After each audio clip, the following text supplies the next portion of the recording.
దీన మనసు గలవారికే సమృద్ధిగా కృపను దయచేయువాడవని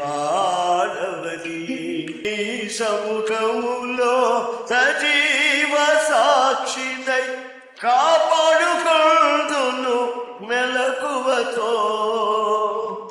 హల్లెలూయా యేసయ్యా నీకే స్తోత్రమయ్యా, హల్లెలూయా యేసయ్యా నీకే స్తోత్రమయ్యా.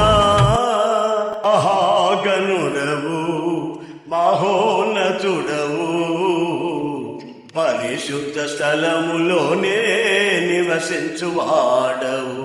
కృపా సత్య సంపూర్ణమై మా మధ్యలో నివసించుట న్యాయమా? నన్ను పరిశుద్ధ పరచుటే నీ ధర్మమా?